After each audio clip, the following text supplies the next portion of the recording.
Everyone, it's my pleasure to be here today. I've never been to Scotland before. I've travelled the world many times. I have a lot of Scottish friends at home, of course. And everyone, it's my pleasure to be here today. I've never been to Scotland before. I've travelled the world many times. I have a lot of Scottish friends at home, of course. And I've been told there's a beauty to go up to the northwest, and it is a very beautiful country. There's no question about it.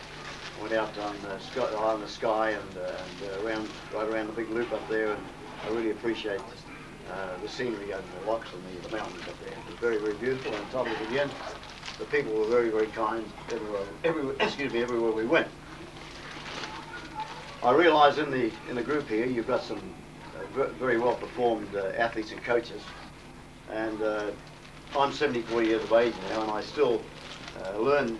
Every year I learn something new, so I don't want you to get the idea that I think I know everything about running, because I don't. And this evolution continues on. We learn more and more progressively. Standards are getting better all the time. People are doing things a little differently, and consequently the record book is gradually being rewritten. I know it's only slow on occasions, but it is being rewritten. On top of this again, when you watch that film, you think that it's all to do with producing Olympic champions. Well, it's not really. I never ever ask an athlete if I could train him or her, and I never ever turn anyone down. So in my group in Owaraka, and I only trained the local kids except for John Davies, who came from further away, I had boys there that came to me, and progressively they improved, but they weren't Olympic champions. I think I trained in my life about 22 runners altogether. I haven't trained a lot of runners. I've coached in other countries. I've set up national coaching programs like in Finland and Denmark and places, but in actual coaching athletes I stopped in 1964. And I had a boy come to me one time, knock on the door. His name was John Robinson, a 15-year-old boy, and he said could he join our club and run with us. And in those days they used to say your VO2 max was a limiting factor, and it is to a degree, but they believed that you couldn't improve it. And of course today we know you can improve your VO2 max. And anyway, John came there and he said he'd like to run with us, and I found John Robinson was completely devoid of any athletic ability. He wasn't fast and he couldn't run very far, but he loved to run. And just to prove a point, and encourage some of you people, 20 years later, when he turned 35, John Robinson went out and won the New Zealand marathon title in 2:14 and beat Jack Foster. A lot of you have heard of Jack Foster, who at the age of 43 ran second to Thompson at the Commonwealth Games and ran 2:11 for the marathon. So here we had a guy that continued to get better and better. It took him 20 years to win the national title. He did it. And this, of course, is to deal with your cardiac efficiency, the oxygen uptake level that I developed for my athletes as the governing factor in our performance level, and consequently he realised his ambition. Why he didn't run well in the Commonwealth Games when he raced against Jack Foster next time was because he didn't pay attention to detail. It was a hot day and a hot road.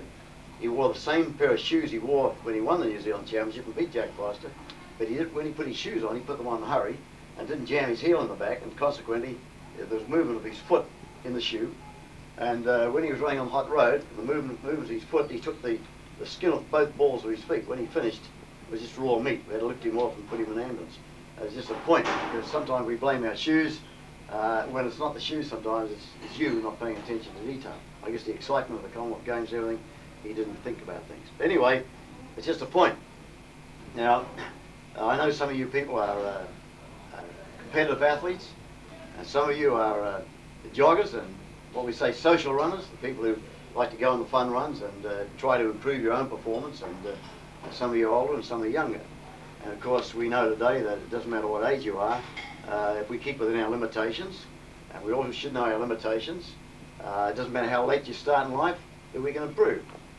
When I started people jogging, I knew that at that time that with the first group we had in early 1962, that we had 20 cardiac patients, and I now started people jogging 2 years before this for cardiac rehabilitation. We had three businessmen who had coronary attacks jogging, and I got them to go to a cardiologist, and he gave them the green light. It was no good going to an ordinary doctor because they didn't understand anything about exercising like we were. we took these 20 men, and under the watchful eye of Dr. Reynolds, who still helps in the YMCA with the cardiac patients.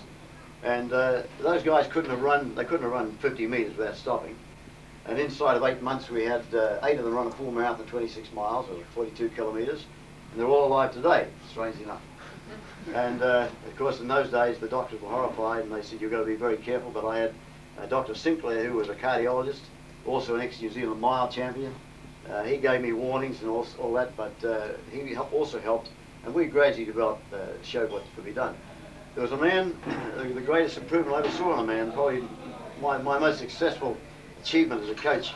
I was talking to a religious group down in Howrah, a little town down in Taranaki in New Zealand, and I had made the statement. I said, look, even if you're 70 years of age and you don't have any health problems, you get a green light from the doctor, and you start running. You may not run very far, but at the start, but within 6 months, you should be able to run 20 miles without stopping. And this big man came to me, and he was about 18 stone, and he said, my name's Wills. He said, I'm 74 years of age. He said, I've had 3 coronary attacks. And he said, you think that I can run 20 miles in 6 months if I start training? And I thought, well, I put my foot in my big mouth now. So anyway, I said, you get a cardiologist to give you the okay, and we'll start you. So we started him running, and he lost about 60 pounds in weight. And he was a very wealthy man, strangely enough, and he wasn't able to enjoy his money at the time. He went out and started, and I monitored what he was doing every now and then. He didn't live in the same town as me. And 6 months that day, he went out and actually ran 20 miles without stopping. There were 2 newspaper reporters on push bikes riding beside. They probably thought, this is the story of the week, Yoga Drop's dead, but they were the guys who were tired of the finish. They saddle sore, and they wished they'd never seen Wills. But he got up about, Christmas followed up about 8 months later. He got on a racing bike. I have a photo of him with his helmet on his racing bike. And Mount Egmont, he goes up to 9,000 feet, from around about 9,000 feet, and right around the mountain. It's 100 miles around, and it's like this all the way. Well, he got on that push bike and rode right around that before he had his Christmas dinner. He died at the age of 86 of some other problems, but in that 12 years he enjoyed his wealth and took his wife around the world and went to the Tokyo Olympics and everything. So I just say these things because some people think for themselves that they could never be a runner, they could never improve themselves. And when you see people like that, how remarkable it was, the achievement he got, and how it must have hurt him to start with, it makes me realise that most of us can probably improve ourselves. You know, even if you have hardened arteries, there are a lot of arteries and arterioles, capillary beds and veins that have never been developed in a lot of people, and we can still bypass them if we go about it gently and develop those areas. And of course, this way you take the pressure off the heart. I always remember Dr. Reynolds saying once, he said to our group that had been going for some time, he said, if you get a person who's been sedentary and you can get them to run for 15 minutes every other day, you can improve their cardiovascular efficiency. But if you get a person to run 15 minutes every day in a period of 18 months, you can double your cardiac efficiency. And we want to prove this, and a lot of you people have also proved that. And we've got to realise that our metabolism, well, I should say, nearly every metabolic action and reaction in our body is directly or indirectly dependent upon oxygen. And if we can increase the oxygen content of our body, all our machinery functions better. So you get in a tired state, both mentally and physically. You don't get tired mentally or physically. I never get tired any time, and I tear around a lot, and I don't always have the best of diet as I should and so on.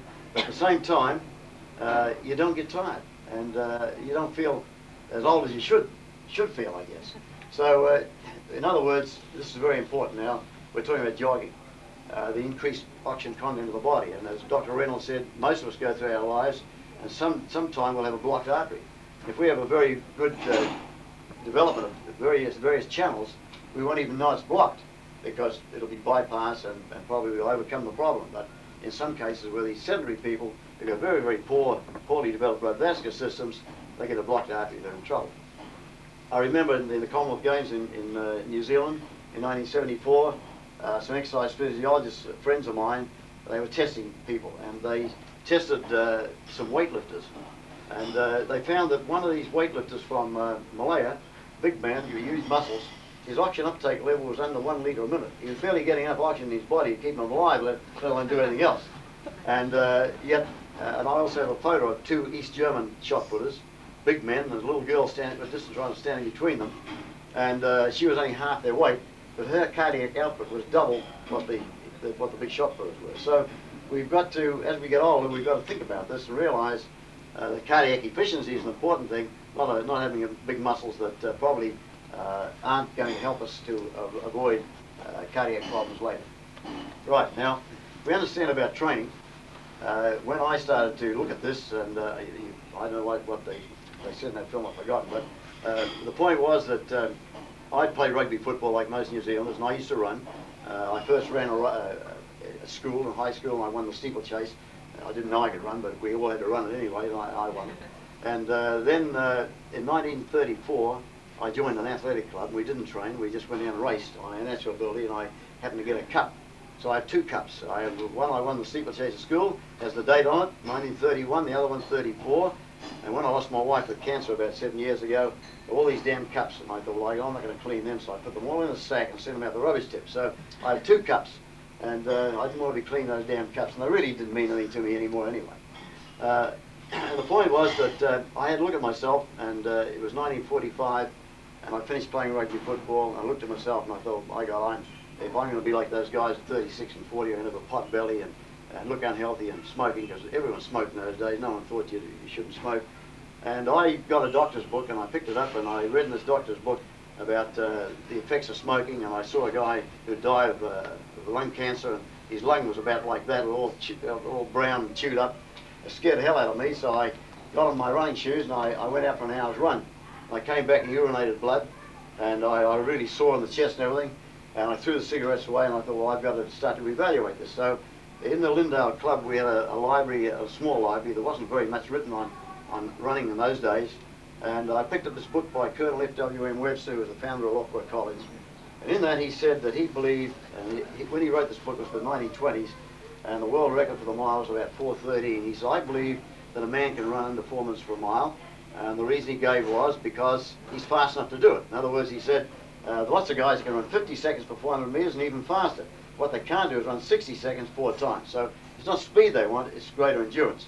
So I started reading about Newton, the guys around the Comrades Marathon, 56 miles, and the London to Brighton race and all this, and I realised that people could do this sort of thing. There weren't a lot of marathon runners around at the time, and this encouraged me to go out and do it. Now, like you heard me say in that film, you can do too much or too little of any exercise, do it too fast or not fast enough, do it at the right time or the wrong time. That's what training's all about. And I had to find this out through practice, and I actually ran 250 miles a week for about 6 weeks. All I did was get damn tired. And I'd get up some mornings, and I'd run at 4 o'clock, and I'd run the marathon before breakfast, and go home and have a shower and have my breakfast, go to work, and come home and run another 15 miles in the evening. And but you've got to realise people can do this today. We have these ultra-distance marathon runners, and we've got one here that is an ultra-distance marathon runner, and these guys can get up, and they can go out and run 80 or 90, 100 miles a day, and get up the next day with relatively fresh muscles and do it again and again and again. So I wasn't doing anything at the time that people couldn't do. As a matter of fact, we had a guy called Max Telford in New Zealand that ran 240 miles without stopping. Why the hell he'd want to do that, I don't know, but he did. So we know we can do this. And there's not one of us here, if we didn't have any health problems, who couldn't develop that ability. The wonderful networks of capillary beds and the muscles where we could go out and run 80 or 90 miles a day, day after day. It's possible for us physiologically to do this. Okay, so I got out and did this, and I found with trial and error that if I ran about 100 miles a week, about 15 miles a day, and I jogged in the morning as well, that I could handle this and go to work, and I was improving. And then I started I decided that I was going to race a marathon now.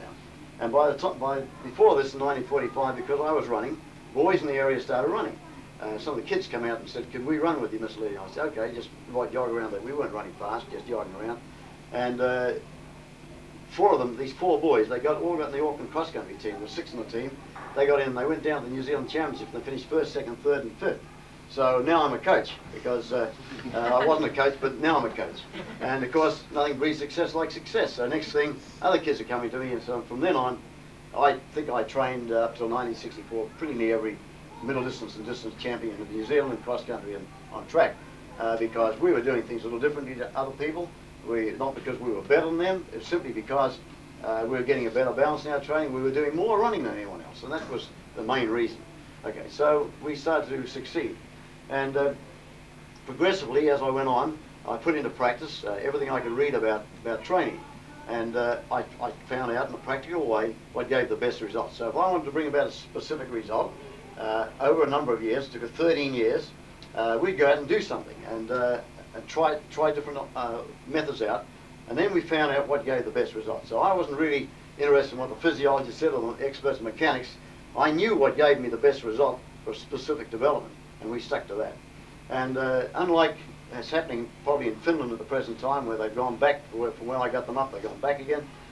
You've got professional people, a lot of exercise physiologists who are having theories. They have these theories, and they try to prove their theories correct. Well, I went the other way around. I found in practice what did give the best results, and then when I found out that gave the best result, then we went, the physiologists, exercise physiologists and experts in mechanics, and said, this gives the best result for this specific development, why does it do it? And this is the way we found out. This is how I found out about muscular endurance in Dr. Ullenbuck in West Germany and so on. So I reversed the process. Then on top of this again, and some of you, most of you aren't as old as me anyway, it might be 1 or 2 years old, but anyway, in those days you went out and you ran half a mile, and as you get older you ran a mile, and if you get older you ran 3 miles and so on. Well, I reversed the process. I took everyone and I made them marathon runners. And then we decided from worked at our speed, and then we decided from the basic speed we had over 200 meters what event we were best suited for. Of course, Peter Snell was the fastest runner I ever trained. He could run 22.6 when I first trained him, and every week of the year we did something about our speed. We were always working on our speed, because if you just go and do a lot of aerobic running, you'll get too much muscular viscosity, and if you do too much of it, you get more muscular viscosity. Like Mac Telford could run a marathon in 2:36. He couldn't go any faster, but he could turn around and run back in 2:36. So we didn't want that sort of endurance. And so we worked our speed and gradually found out what an athlete could do. Then we decided what event would be best suited for. Like today, if you want to be, any of you youngsters want to be international 800-meter runners, you've got to be able to run at least 22 seconds for 200 meters. Otherwise, you're going to be too slow. You've got to have that speed. And if you can run, say, 23 or 24 as men, you can then be a sub-4 minute mile. But you've got to have that speed. And so we worked at that too. So through trial and error methods, we gradually achieved better and better results. So by the time it got to 1958, we thought we could put the program together and come out on a day. Now, I'm always telling young athletes, I say, look, last year you went out, you ran your best race of the year. Now, if you knew why you ran that very good race that day, everything went right, and you can put your training together this year, and when you step out for the Commonwealth Games or the Scottish Championships or whatever the big event is that you're going to run in, if you can produce that form on that day, then you know something about training. But until you can do that, you don't know a damn thing about training. You're just a good runner who one day will run a good race. You don't know when the hell you're going to do it. And this is what training's all about. You've got to put it together. You've got to put it together. You've got to understand how to evaluate it, particularly anaerobic training. You've got to learn to control anaerobic training, to put it into your program at the right time, and when to back away from it. And I think this is where a lot of people make mistakes. And this is why, of course, in Tokyo this last week or so, that a lot of athletes, probably 70% or 80%, would perform below their best, simply because they didn't know how to put it together.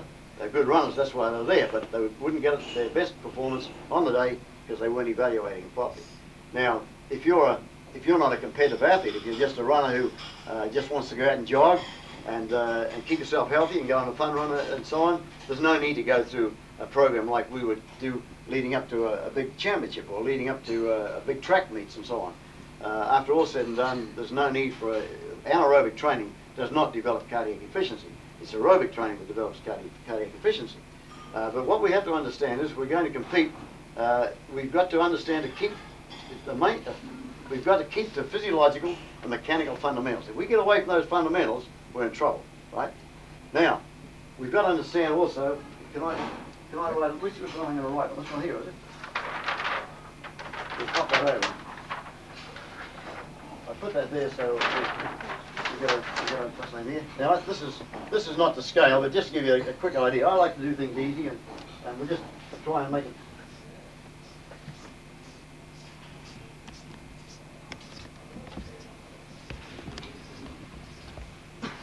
Okay.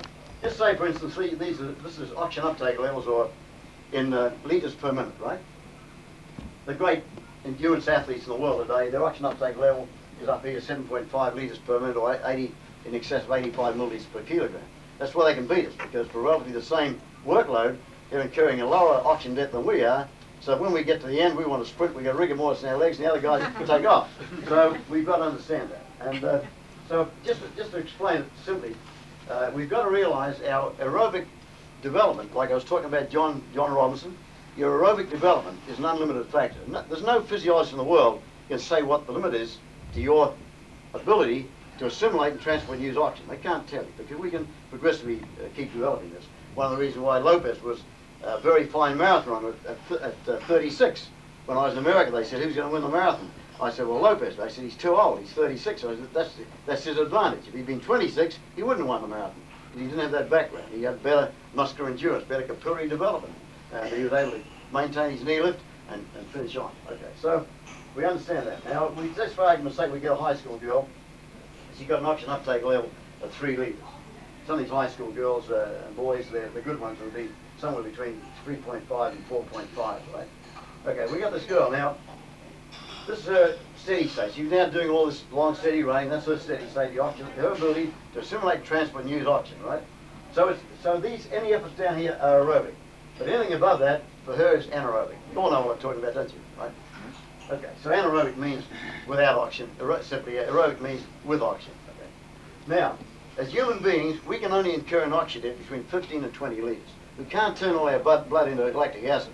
We can't lower the pH level lower than about 6.89. Otherwise, it'll affect the central nervous system. We black out or we vomit. You can't do that. So, now this is not the scale, but say for instance we now give this girl anaerobic training, which we'll talk about in a little while. Just for argument's sake, say this is her anaerobic development. Now, in between 15 and 20, just to make it simple, we'll say it's 18 litres. This girl can incur an oxygen debt of 18 litres. So we give that girl a workload to perform that's running an oxygen debt that requires 4 litres of oxygen per minute. So now she's incurring an oxygen debt of 1 litre per minute. She can keep going for 18 minutes at that speed, right? Now, if we increase the effort to 5 litres per minute, she's incurring an oxygen debt of 2 litres per minute. She can keep going for 9 minutes at that speed, right? So the faster she goes, the less the distance she can maintain. Now, if we all got out and sprinted as fast as we can go, we have enough oxygen in our body to go about 135 metres. That's about as far as we go. This is why 200 metre sprinters, quite often, they're very fast at 100 metres, they don't win 200 metres because endurance starts to play a part. Their legs start to go down. So we understand that now.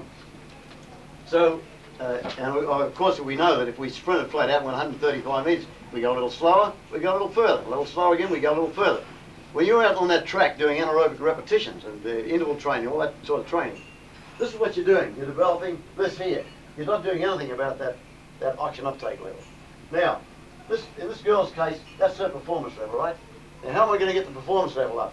I can put her on the track and I can run the guts out of her with a stopwatch every night in the week. It's physiologically impossible to improve her performance level. As a matter of fact, a lot of you guys know this, that if you start doing too much anaerobic too soon, you start to go down instead of up. By the time the championships come, you're down, the other guy's going up. So, how am I going to get the performance level up? I've got to get this aerobic base up. If I can get that aerobic base up here, that will go up in relation to it. So that every one of us here, if we did anaerobic training, we could all, just like footballers sprinting up and down the field, soccer players and others, we all have the same anaerobic development. But the guy who win the race, an endurance race, would be the one with the high oxygen uptake level. That's the simple principle of it. And this is why, where's the end of this, Henry? Otherwise I might... So we understand that it's just very simple, but it's actually physiologically correct. So I sort of knew this years ago through my own running, and so why did I put Peter Snell as an 800 metre runner out to run 100 miles a week in the evenings and 40 and 50 miles jogging in the mornings? And the coaches at that time said, you're crazy. They used to make snide remarks when I was around, the guy's an idiot and all that stuff. Well, I just went on with what we were doing, and I had Snell in a tireless state. When he ran Waitarua the first time, it was 22 miles, and one hill was 3 miles from the bottom to the top. And he ran it, and it took him 3 hours and 12 minutes to do it. He was crying when he came in. And of course, we left him out there anyway. We weren't going to go and get him. Well, anyone can walk 26 miles. He didn't have to run, he could walk. So anyway, but with it, and his pulse rate at that time was about 68, just sitting like you people are 68, right? Now, in 1 year, his pulse rate was down to 39. He could run it in 2 hours and 5 minutes. That's the sort of endurance I developed him. So I made a marathon runner out of him, and he could run under 2:40 for the marathon without even trying. And so when he got on a track to go twice around a running track, he wasn't even tired when he got 200 metres to go. He wasn't even tired, so he could use his speed. Now, George Kerr, who he often raced against, he was very much faster than Peter, because we ran on cinder tracks in those days, which are very much slower than these tracks. A lot of your effort went shot behind you when they're, like sand. So George Kerr could run 45.4 for 400 metres. Snell could run 47.4. In other words, George Kerr was very much faster. But when they got 200 metres to go, because George Kerr's oxygen uptake rate wasn't high enough, he couldn't use his speed, but Snell could use his speed. So this was the principle on which I worked. I turned them all into marathon runners, and we got stronger and stronger and stronger progressively, and we were able to capitalise on the speed we had at the end of a race. Okay, that all clear to you? Okay, let's just have a look at something else, and if you want to, you can copy this down, because I think it's good if you're a teacher or a coach to show, to explain to young people how how oxygen density double, they square, and they cube. How's the hand got it here? Okay. Here, this was done by Morris and Miller, and it was just a runner. It was just a runner, and it didn't really matter, but he was a reasonable runner. And for this guy, he was running 5.56 yards a second, right? And to do that, it requires 6.45 meters of oxygen per minute to carry out that speed, in his case. I don't know how you got this in. Oh, I see. It's down here. Okay, now we got it. It's down here. He ran 5.56 yards a second, and it required 5.008 litres of oxygen a minute to carry out that workload, right? Now, when he increased the speed a little bit to 6.45 yards a second, an increase of 0.89 yards a second, to go at that speed, it required 8.75 litres of oxygen per minute. So in other words, to go 0.89 yards a second faster, he required 3.67 litres of oxygen more. Now when we got him sprinting, he's running 9.1 yards a second. It required 28.46 litres of oxygen to carry out that workload in his case. And when he increased the speed to 9.23 yards a second, in other words, he was only going about 4 inches a second faster, it required 33.96 litres of oxygen a minute. You got 4 inches faster, it required an extra 5.5 litres of oxygen per minute. So, you know, when you're in a race, and if you're in a road race, say, you come to a hill, and instead of maintaining the same effort, and you think, okay, and you start pushing into that hill, you're using more energy, you're increasing the oxygen there, and you have to pay that back. You know, lactic acid doesn't leave the bloodstream. You don't urinate or sweat it out. It goes back into glycogen again. Your heart muscle uses some lactic acid, and you're going to recover from that. And or putting in burners or sprints, or going off too fast in a race, like most of us do. You might have heard me say in that film, I always train my athletes to run the second half of the race faster than the first. We try to get pace judgment, and this way you're not too tired, and the adrenaline, as the other guys come back, the adrenaline starts to running, and you get more out of yourself. But you run yourself on the ground early, and the old legs start to, you get a neuromuscular breakdown, your legs start to tire, you're not going to have adrenaline running, you get more out of yourself. So if any of you want to write that down, it's good to show young people, because even pace running really is the best way to run. And particularly if you run a little slower the first half of your race than the end. We always say at the end of a marathon, you hear people say at the end of a marathon, I wasn't tired, but I could talk, but I couldn't walk. Shuffling along like this because your quads are gone. And we always say, whatever you did in the first 5 miles, whatever happened to you in the last 5 miles of a marathon, it's because what you did in the first 5 miles. You lifted your legs too high, you didn't relax, you went that little bit too fast, because it's so easy to go too fast. You're getting that oxygen debt, which you shouldn't have, and consequently, you're not going to get the optimal possible time you could get. Okay. If anyone wants to keep this informed, if you want to stop me and ask a question, please do so, because that's what I'm here for, to try and give you an idea of what my approach and why I did things. I always taught my athletes not only what to do and how to do it, I always taught them why they were doing it. So anytime they went out to carry out any training, they had an intelligent approach. They knew what physiological or mechanical and mechanical reactions they were trying to achieve with the training. If you just give an athlete something to do and he doesn't know why the hell he's doing it, he's out there and it's hurting him, he's not going to put his heart and soul into it. He should know why he's doing it. And I always try to explain why we do things. Right? So we got out and did all this mileage, and 15 miles a day. Then I found that when I wanted to race a marathon, I remember what I felt like when I was doing 250 miles a week, and I had to go for longer runs, and I didn't want to get involved in that. So what did I do? I went, in theory, 20 miles one day, 10 the next. Still 15 miles on average on a day, but I started getting better results. I didn't understand why I was getting better results until later on, but one of the reasons we always ran 22 miles through the mountains. We ran 22 miles because 22 miles, we didn't need a backup. If we started going 26 miles, we needed a backup. People were they need water and refreshments and so on. We could run 22 miles on Sunday morning through the mountains, never need a backup.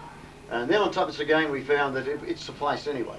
Dr. Ullenbrook, who became intrigued with these ultra-distance marathon runners, like our friend over there, he couldn't understand how these guys could go out and run 80 or 90, 100 miles today and get up with relatively fresh muscle the next day, and he delved into this. And he proved that if we exercise muscle groups continuously for long periods of time, particularly of 2 hours or more, we very quickly develop the underdeveloped capillary beds, and we develop new capillary beds in the muscles. So as we develop these capillary beds, so the muscles are able to utilize the blood sugars and oxygen and get rid of the waste product, and the muscle will keep contracting. We don't finish up with those hard, sore muscles like a lot of people get when they first start training. And the East Germans, in turn, with their swimmers, they accepted this, and they proved that if you stop for more than 12 or 15 seconds, you start to lose that capillary development. So if you're out with a group on a hot day and you're going to stop and have a drink, you don't all stop. One guy stops and has his drink, while the others keep jogging around, because you want to keep the blood going through those muscles, right? If you understand that. Now, what we're doing is, our hearts can pump about 32 litres of blood a minute, or 8 gallons of blood a minute. It's hard to visualise, but it's true, under duress. So people say to me, I run so slowly, they say, I can't be doing myself much good when they start off. And they probably don't realise they're probably pumping 3 or 4 gallons or 12 litres of blood per minute through their blood vascular system. And the pressure by the heart, generated by the heart on the blood vascular system generally, is terrific. And we know, when I start people jogging, I work with pathologists who see the bodies of people killed on our roads. We have about 700 odd people killed on our roads every year. You get sedentary people, you get active people, you get young and old and so on. And they can very, very quickly look at the blood vascular system of these people and see the results of what they've been doing and their diet and so on. We even get 11-year-old kids killed on our roads, and there's already arthroma forming in their blood vascular system. So what we're actually doing is we're increasing the blood flow per minute from the heart to the lungs. Now, blood tone's important, but it's not as important as increasing the blood flow from the heart to the lungs per minute. So if we all breathe in a lot of oxygen, we breathe out a lot of oxygen because we can't assimilate it. So if I can increase the blood flow of an athlete per minute and get greater flows of blood to the heart and back again, we're going to gather in a lot of that oxygen we weren't gathering before. Of course, once we get into the body, we know we can develop the blood vascular system 20 times that what it was in the sedentary state, and we're going to get muscular endurance with it, and consequently, when the heart gives a pump, the blood will just gush around and come back again, so our pulse rate gets slower and stronger. And in Snell's case, it came down about 25 beats, and in New Orbis, our pulse rate will come down about 25 beats. Now, this is no true indication of your fitness, because some people have abnormally high pulse rates, some people have abnormally low pulse rates. Attention please, with Mr. Gray, duty manager, contact the locker Kiru. So just because after all this training your pulse rate isn't down 39, don't think that it hasn't been effective, because Barry McGee, who got third in the Olympic marathon in Rome, his pulse rate was never under 55. It must have been a very high natural one before, but he had wonderful endurance. So it's one of those things that, and of course, it's affected by emotion and temperatures and all those sorts of things. Right. So that's what we're trying to do. We're trying to improve the assimilation, transportation, utilization of oxygen to give us endurance, so we get in a tireless state both mentally and physically. And I train some high school kids, and they're the best students in the school. They're not only the best athletes in the school, they're the best students in the school, because the increased oxygen content into the body affects the central nervous system. So you're able to think more clearly, you're able to concentrate more better, and it's not wasted time. If you've got children that you think, well, maybe they shouldn't be running so much, you're not wasting their time. You get out and jog around nicely, and they're going to improve their possibilities as students also. Okay. So another thing we did, when I found out about this, we started this training a longer day and a shorter day, or we did on a mileage basis. And when I had people, I came back from the Olympics, and people wrote to me and thought, Lydiard knows some easy way to train. And they wrote to me, and how do you do it? And when I told them what we did, I never heard from half those guys. Anyway, what we did do, we ran 10 miles on Monday and 15 on Tuesday. This is how we were doing it. 12 on Wednesday and 18 on Thursday, and 10 on Friday, 15 on Saturday, and 22 on Sunday. That's how we did it. And then we jogged in the morning 6 days a week. And then I got people doing it. Some people were doing this. And then I started to realise that when we went out for a 15-mile run on a Tuesday, and we'd probably run about 6-minute miles or something, and it'd take us an hour and a half. Some of these guys were out for over 2 hours. And when they went for a 22-mile run on Sunday, their wives never saw them all day. So they were doing too much running. And in relation to the fitness level and background of training, they couldn't handle that sort. So what we did, what I realised then was, it wasn't the fact we ran 15 miles that was important. What was important is we ran for an hour and a half. So then we got everyone running for an hour and a half and an hour and so on, and then we got better results. And you might be the best runner in Edinburgh, and you can go out and run probably 16 miles in an hour and a half. And he might be the slowest. He might only run 11 miles an hour and a half. But in relation to his fitness level and background of training, he was getting the improvement that was required. So we train on a time basis now. And then we found also, we train on a time basis, instead of going around those courses, and one day you feel like King Kong and you run your fastest time, the next week you want to emulate it again, you're looking at that damn watch and the marks on the road. We got away from that. We found if we went out for an hour and a half, we'd make up the course we went, and we were getting nearer home, we'd go another loop around a block and kept the pressure off our younger athletes, and this in turn helped us. Okay, so now we've got to realise when we're doing this sort of training, and probably have sons and daughters, and some of you are dealing with young people, let's understand that at the present time, the best distance runners in the world are the Africans. And it's not because they're better than us. When I trained Richard Taylor, I did train an athlete later on, and I trained Richard Taylor in 1974 for the Commonwealth Games, and he won the 10,000 metres and still holds the Commonwealth Games record, and he beat the Kenyans and David Bedford, these guys, on that occasion, and he did it very easily because he ran a tactical race and was successful.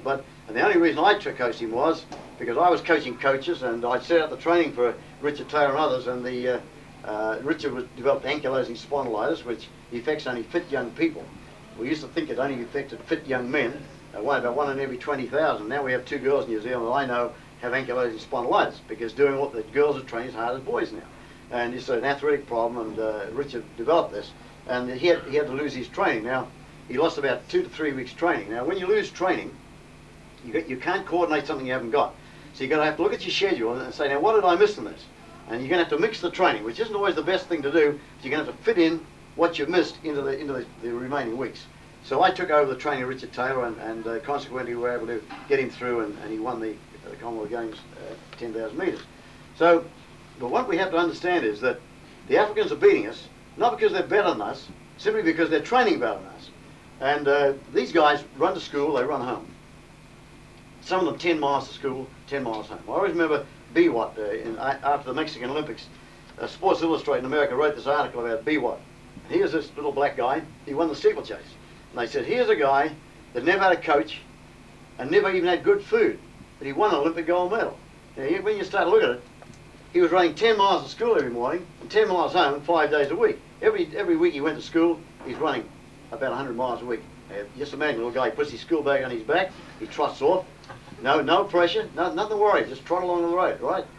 What do we see here? If you've got a good boy I guess it's the same as in New Zealand, if you've got a good boy, you got the parents in their car beside him saying, go Johnny, you can catch that other guy and run the guts out of these kids. Right, now you've got to realise something. When youngsters, before they go through the fast growth rate, their ability to use oxygen in comparison to their body weight is greater than adults. Now, there's no reason why a boy of 8 or 9 or 10 or 12, now a girl, can't go out and run a marathon. They can run 26 miles very easily if you leave them alone. I've seen them do it. And I saw a boy, an 8-year-old boy, run a marathon in Chicago. Now, I never tell him to do this, but he ran with his dad. Now, who was tired at the end? It was dad was tired, not the kid. So nature protects our youngsters this way. They also have highly sensitive nervous systems. They can't stand a lot of pressure. So if we get a very good athlete as a youngster, what do? We start training him, we put him on the track with a damn stopwatch, we put him on the road and run the guts out of him, we race him all the time. What are the Kenyans doing? They're just running to school and running home, no pressure. And when they're mature and developed, they get this high oxygen uptake level, they put the speed work into them, and they come through. Okay, so we've got to understand that what Holmer, the great Swedish coach, said years ago, very many years ago, he trained Arne Andersson, Gunnar Hagen, these people, and he made a statement. He was the man that taught us about fartlek. He was the man that got up and said, if you can get a teenager to train and not race when he's mature, then you've laid the foundation of a future Olympic champion. That's exactly what the black Africans are doing. Then on top of this again, when you look at Biwott, they showed this kraal hut, the mud hut and the grass hut they lived in, and out there were acres and acres of beautiful grain. Now what do? We get the grain and we take out 18 minerals and vitamins out of the grain, and we put back about 3. Now, if we don't eat the bran, we're losing all the real food value of the. All of you people should be putting bran on your cereals every morning, wheat bran and oat bran. But the Africans were eating the lot. They weren't wasting anything. They weren't processing. So the Americans got the idea: if it doesn't come off a supermarket shelf, it's no good for you. And here was the guy. And of course, in Africa, it's the only continent in the world where the soil is still more or less complete. Not like in Asia where they use the soil all the time and artificially fertilize and so on. In Africa, they just have the cattle running around and grazing, and the minerals are still there, all these trace elements. It's like, I have a very good friend called Dr. Joan Uliot. Some of you may have met her. If you've never met Dr. Joan Uliot, she's a woman you should get to Scotland. She's the guru of women's running she's run marathons, still runs marathons, I've helped her. And I've had her out in New Zealand, a wonderful person. You'd have a wonderful evening with Dr. Joan Uliot. We'll have to get Henry on the job again. But Dr. Joan Uliot, she said to me when she was in New Zealand, I said, you know, you go and buy these fresh cabbages, and you go and buy these lettuce and the carrots, and they're all crisp and fresh, and you think you've got a balanced diet. I laugh when I hear a doctor in New Zealand say, you've got to have a balanced diet. I always say, show me the New Zealander with a balanced diet, because we can't have balanced diets, because our food's processed too much. Then on top of this again, the market gardens, they're all artificially fertilized with superphosphates. If there's any selenium or zinc or chromium and cobalt and everything like that, if it was ever in the soil, it's certainly not there now. It's all been taken out. So you got this beautiful cabbage without any of those trace elements in it. And we think we're getting, because of fresh cabbage, we're getting a balanced diet. Well, we're not getting a balanced diet. And so I said this to Dr. Yonuti. So she said the cabbage wouldn't grow. So we have in New Zealand, Massey College, which is one of the foremost agricultural colleges in the world. So I got this information for it and showed that cabbages will grow. They'll grow in the soil, all right, but if the selenium and stuff's not in the soil, it's not there. I'm a beef eater. I don't eat fish. I don't like the taste of it, don't like the smell of it, don't like the water it comes out of half the time. I don't say there's anything wrong with fish, but I don't like it. And so I'm a beef eater, and that horrifies Americans when I tell them I'm a beef eater. But New Zealand beef is one of the best things you can eat, because they're range-fed animals. And a farmer goes on the soil on a farm in New Zealand. The soil is always analysed, and invariably we've got to put zinc and selenium into the soil, and also cobalt in some places, and chromium. And always it amuses me when I see these Americans, particularly Americans, they always do crazy things. The night before a marathon, they eat great big plates of pasta, right? Huge plates of pasta. And I think to themselves, they get that in their gut when they're going to run that marathon tomorrow. You know, it's much better to get half a pound of honey, which isn't bulky and easy to digest, and you're going to build up your blood sugars anyway. But then again, if you don't have enough chromium in your body, which controls the insulin in the blood, if you don't have enough chromium in your body, you're not going to be able to utilize that stuff anyway. So what are we going to get chromium from? We're going to get chromium from brewer's yeast, which is one of the best things you can have if you're a runner. A lot of people don't like brewer's yeast because you have to eat a lot of it. It comes from black pepper, mushrooms, and also from beer. So if you're going to eat a lot of pasta the night before a race, have a bottle of beer with it. And you're going to be able to utilize it better than if you didn't. Okay, so I just mentioned these things that happen. Right, so we got out and we did all this mileage, and I always tell people, do what you think you can. I write schedules, and I don't know what you're going to do about this, but I brought this over. I did this seminar in Santa Barbara, and I've given Henry a copy. They have these Xerox, but if you see Henry later on, he might charge you 50 cents or something to get a Xerox, but what I'm talking about is all in here, right? I never came to sell you books or anything, and I just happened to have this one when I came. And any schedules, there are schedules here, and schedules only used for guidance. They're not to be strictly adhered to. You apply a schedule to yourself in intensity and volume in relation to your own fitness level and background of training. And this is what a schedule is for. And with the hypothetical figures there, which you don't want to take too much notice of, just apply it how you think is the best way to do it. So we can provide these things for you, though you may not get it today unless Henry can do something about it fast. Right. So we get this big mileage in. Now we did a lot of running on the roads in New Zealand because it rains very much in the winter time, and we trained on the roads because we couldn't really train the grass. But there was another reason for it. We had to get good traction. So if you're going to develop a high oxygen uptake level, you've got to have good traction. If you've got good traction, for instance, I said to this young man here, I want you to run down that gravelly trail for an hour and see how far you can go. And we're not going to get good traction. And then the next week when he's recovered, we get him to run down a road, the same effort. we know he's going to run further on the road than he did on the gravity trail or sandy ground, because you're getting better traction. If you get better traction, the muscles don't get tired, and if the muscles don't get tired, you can maintain a high pressure by the heart on your blood vessel system for a long period of time, which is going to give you the best development for the period you're running. Now, if your legs start to get tired, you start to go slower, the pressure by your heart on the blood vascular system gets lower, and for the period of your training, you're not getting such a good reaction. Now, there's nothing wrong with running on cross country and sandy ground or anything like that. That's wonderful for your muscular efficiency development, and it'll pull you around a little bit and make your muscles stronger and give you more flexibility. But when you're trying to get a high oxygen uptake level as the basis for your training, your performance, it's better to get good traction. And this means you're going to have good shoes. And unfortunately, the Americans once again got in the act, and they've made the worst damn shoes the world's ever had. And you know, we never knew what plantar fasciitis was until the Americans made running shoes. This is true. I was talking to a guy I ran with in the 1950s.